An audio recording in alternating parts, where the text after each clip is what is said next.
Monsieur le Président, Monsieur le Wali, honorable assistance, salam alaikum, salam dankum. Donc je commence je vais essayer d'être bref. Donc je commence direct par Monsieur Belili.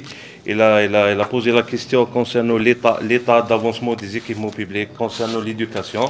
Donc je vais essayer de lancer un état concernant tout ce qui est éducation, les 3 cycles. Donc on a les lycées, les collèges et les groupes scolaires. Donc la consistance des lycées, donc on a 17 lycées sur l'opération, on a 9 lycées en cours de réalisation, on a 8 lycées dont 4 opérations en études, en cours de lancement. Pour les collèges, on a 19 collèges, on a 12 collèges en cours de réalisation, 7 collèges en cours de lancement, dont 3 notifiés en 2024, c'est-à-dire c'est des opérations d'études. Pour les groupes scolaires, on a 30 groupes scolaires, c'est-à-dire sur les différents gestionnaires, APC, DEP, et même OPJ et ADL. Donc on a 11 en cours de réalisation, 19 en cours de lancement, suite une grande partie, c'est gestion APC. Concernant le deuxième point de M. Blili et M. Baha, concernant les 3 hôpitaux, Bouzguine, El Hammam et Matka.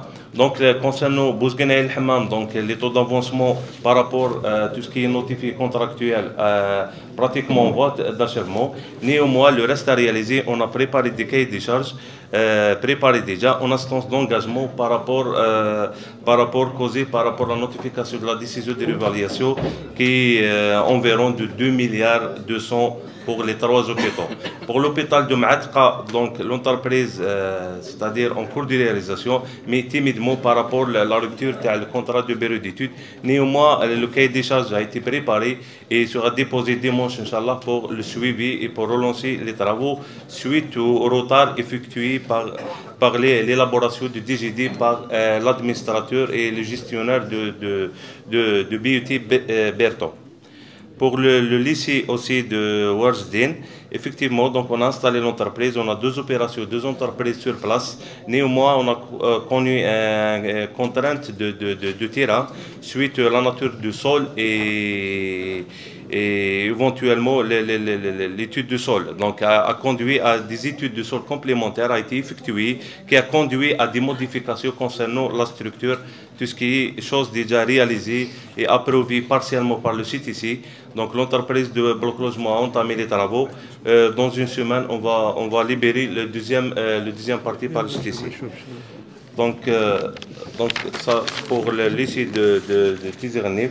Donc, M. Rajaf, il a parlé concernant les réhabilitations de la santé, programme 2019 et 2020. Donc, il a parlé, M. Selmi, sur ça. Donc, il reste uniquement 4 opérations. Malheureusement, suite aux différences des entreprises, on a relancé les opérations dans les conventions élaborées. On a en cours d'engagement au niveau du CF.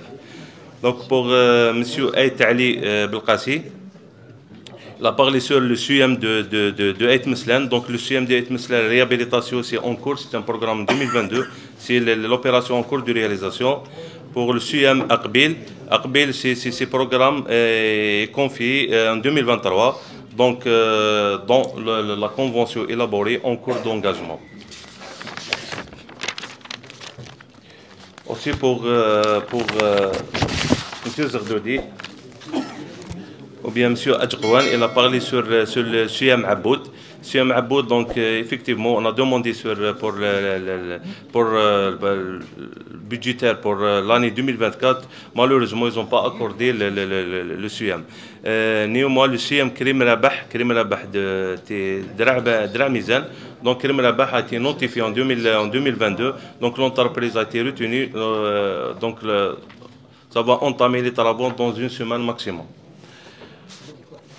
Donc pour Madame Bouaziz a parlé sur Dra Mizan, réhabilitation de l'hôpital Dra Mizan. Donc effectivement, donc notre entreprise a été installée. Malheureusement, on a insisté d'entamer les travaux pour la période des intempéries. Donc a connu des perturbations parce qu'il s'agit des travaux d'étanchéité. Donc par rapport à la période des intempéries, c'est difficile de travailler. Donc néanmoins, elle va reprendre les travaux et terminer dans 15 jours maximum. Donc pour CUM Ben Zaid Makouda, donc on a installé 2 entreprises. incessamment, Inch'Allah, on va installer la troisième entreprise concernant les travaux de l'ADP. Donc néanmoins, concernant le bloc, on a constaté que l'entreprise défaillante, on a saisi et on a fait première mise en demeure par voie de presse. On est en train de préparer la deuxième. Si elle continue la situation, on est dans l'obligation de résilier avec l'entreprise et de relancer. Concernant Tizernif aussi j'ai répondu par rapport à l'essai de Tizernif. Donc merci, Monsieur le Président. Merci.